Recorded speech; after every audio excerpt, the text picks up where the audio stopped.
Sigamos ahora con la clase 8, seguimos con el capítulo 3 del diseño y ahora hablamos de la arquitectura del sistema. Esto también ya lo vimos, pero lo vamos a repasar.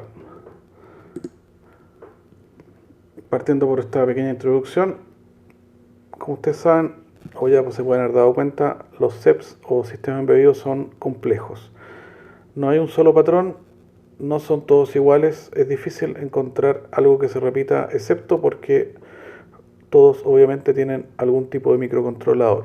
Todos tienen entradas, todos tienen salidas, pero aparte de eso es difícil encontrar un patrón identificable en términos de arquitectura.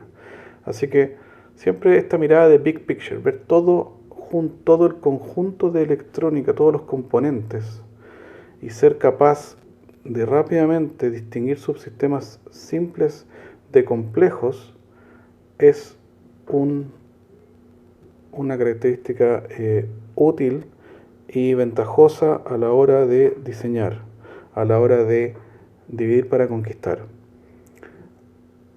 Y es razonable, es importante que consideren que cuando se va diseñando un sistema complejo, que tiene muchas funcionalidades, que puede traer muchos componentes, es completamente correcto que la arquitectura tenga una primera etapa en que el diseño está ok solamente y que se va a ir mejorando con el tiempo. Llegar a un diseño perfecto, una arquitectura preciosa que cumple con todo e incluso es capaz de responder a nuevos requerimientos que aún no se hacen, es imposible, o bien es extremadamente caro en términos de ingeniería por el tiempo que involucra de uno o más ingenieros que están diseñando ese sistema. Entonces,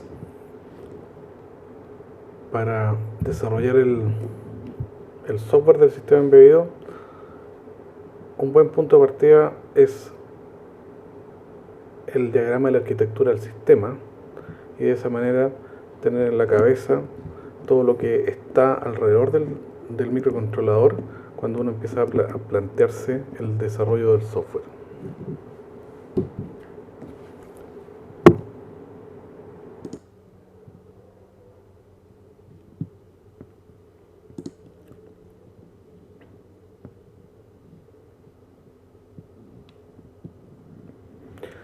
Entonces,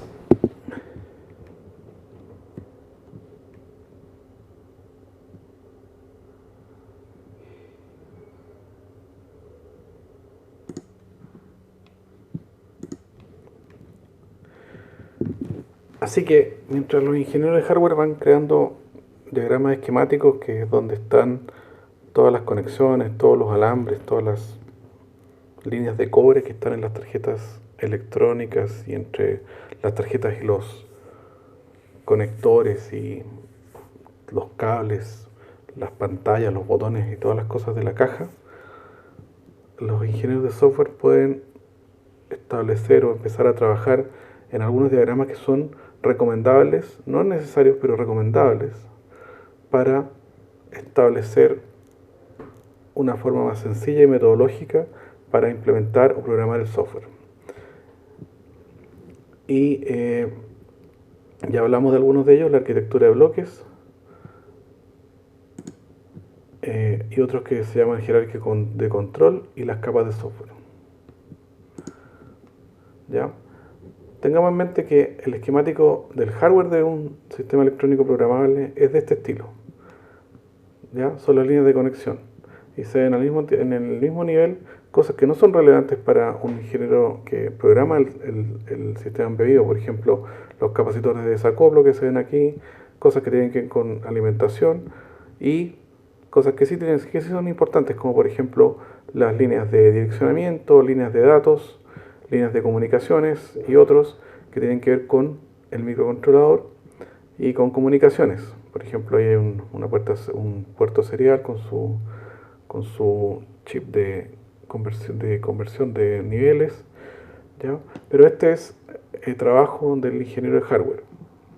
Lo que es relevante para el ingeniero de SEP, el que hace el software, quizás es un diagrama de bloques que tenga que ver más con alguna parte del esquemático de hardware y que él pueda llevar a un diagrama de bloques de software. Por ejemplo, aquí se ve un diagrama esquemático de una memoria flash y un procesador. La memoria flash está conectada por una línea al procesador.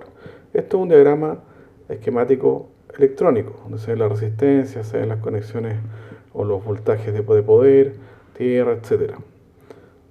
En la siguiente lámina se ve un diagrama de bloques de hardware, en que se ve un bloque para el procesador, un bloque para la línea SPI y un bloque para la memoria flash. Un diagrama de bloques de arquitectura software o un diagrama de bloques de arquitectura software es similar, pero hay una diferencia, es súper parecido, pero tiene una pequeña diferencia que es fundamental en este caso. El SPI, que antes era el nombre que tenía esta línea en el diagrama de hardware, aquí pasa a ser una pequeña cajita en el procesador. ¿Qué significa esa pequeña cajita? Significa que hay software que tiene relación con esta comunicación que está entre la memoria flash y el procesador. En términos más genéricos, ahora, un diagrama de bloques de software en un microcontrolador que ya tiene varias funcionalidades. Por ejemplo, un microcontrolador que maneje una pantalla LCD, que tenga flash y que tenga varias funciones internas, por ejemplo, de generar tipos de letras a partir de lo que tenga la flash, etcétera, para que aparezcan en una pantalla LCD, va a tener módulos en el software que tienen que ver con todas estas cosas. Por ejemplo, el módulo de SPI que hablamos, un módulo para hablar con la pantalla, que en este caso es una pantalla LCD, tiene su propio driver, un módulo para hablar con la iluminación de la pantalla. Dentro de la memoria flash va a haber la forma en que está guardada la información en la memoria flash. Por lo tanto, esa memoria ya necesita un driver, que es como un traductor de lo que está en la memoria flash en el mismo procesador. Y dependiendo del tipo de dato que hay en la memoria flash, va a haber módulos de software ahora que van a tratar de distinta manera los valores de memoria. Y esos valores de memoria van a ser ahora procesados de distinta manera. Hay un gran módulo de rendering cuando sean cosas gráficas, y eso se va a ir a una memoria interna que va a ser capaz de llevarlo a la pantalla. Es decir, todo esto que está dentro de la caja del procesador principal, del microcontrolador, que tiene que ver con puro código, esto es solo código. Uno puede subdividirlo en estas cajitas que al final pueden ser funciones, pueden ser rutinas del código en C o del lenguaje que se utilice, y al hacerlo antes de empezar a codificar sirve para entender la complejidad, la cantidad de recursos, la cantidad de cajas que necesito, la cantidad de funciones, la cantidad de periféricos que voy a usar, si es que voy a usar timers, si voy a usar módulos de comunicaciones, etc. Así que esa es una forma de empezar a entender o empezar a dividir el software del microcontrolador para poder codificarlo de manera más sencilla. Es decir, algunas de estas funciones yo puedo tenerlas de otra aplicación anterior, o bien se las entrego a un ingeniero más especializado en ciertas cosas, en comunicaciones, por ejemplo, o en input-output y procesamiento más de alto nivel lo manejo yo o lo maneja otra persona, etc. Hay otra forma de ver el mismo problema, que es este tipo de diagrama que se llama la jerarquía de control, que tiene que ver con una cierta estratificación o cierta jerarquía, así se llama, de las funciones que van en el software, de manera de ir usando las cosas o ir definiendo las cosas más sofisticadas a las más sencillas, que generalmente tienen que ver con la interfaz con la electrónica que está alrededor de mi controlador, y así complejizándose hacia arriba. Y generalmente las cosas que están arriba tienen que ver con el input-output. pero más conceptual. El de acá tiene que ver con el input-output más electrónico. ¿Ya? Lo interesante es que en este tipo de aplicaciones o este tipo de diagramas, cuando aparece un requerimiento adicional, es posible agregarlo. Por ejemplo, que aquí aparece un requerimiento adicional que es imprimir el número serial de la memoria flash. Y eso va directamente conectado a el módulo que maneja la memoria flash aquí abajo. El que viene a continuación, que es otra forma de trabajar la arquitectura software en diagramas antes de codificar, es pues, quizás uno de los más sencillos de utilizar o probablemente más popular porque es más coherente con la forma de pensar de un programador que también es ingeniero eléctrico como ustedes. Tiene que ver con lo que se llama las capas de software.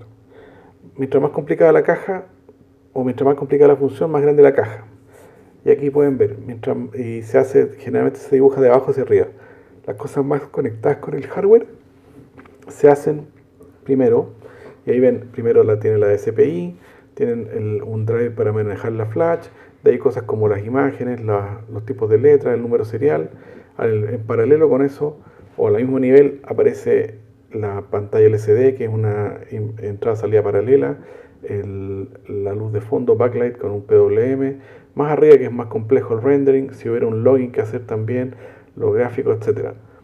Esto se entiende mejor porque uno va pensando en estas cosas de manera ordenada. Yo primero manejo la puerta SPI o la comunicación SPI, yo después manejo la flash y la memoria, y la pantalla LCD. Una vez que tengo esas cosas sencillas, soy capaz de leer un número desde la SPI, ese número soy capaz de escribirlo en la pantalla LCD, tengo eso solucionado, entonces, ya, ok. Ahora voy a tratar de leer algo más complejo desde la memoria flash, voy a tratar de renderizarlo y llevarlo a la pantalla, etcétera. Entonces voy creciendo hacia arriba. Por eso este diagrama es bastante utilizado.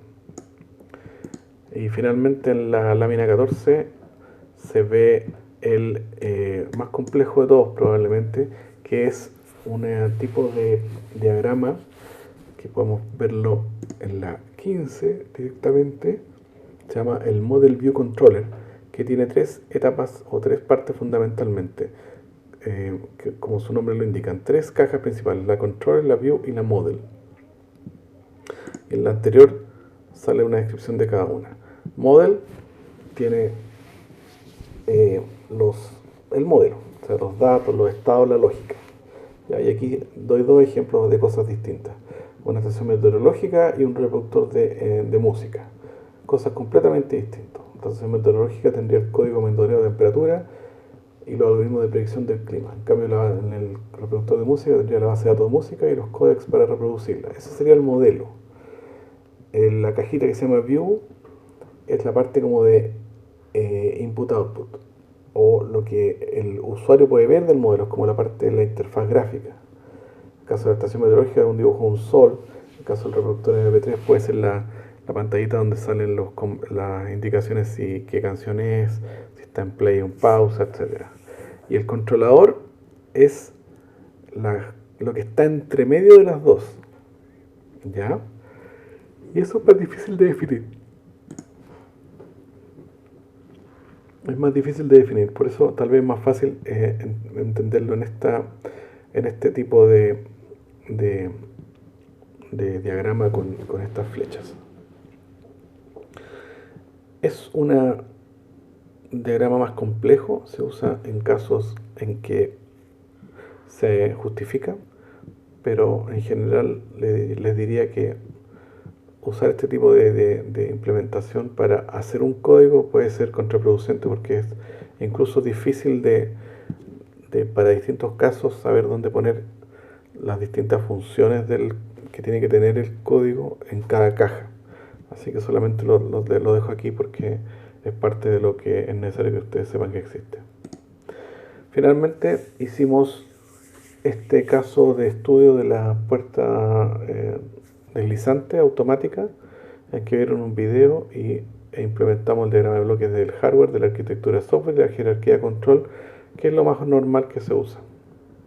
Y con eso terminamos la clase 8.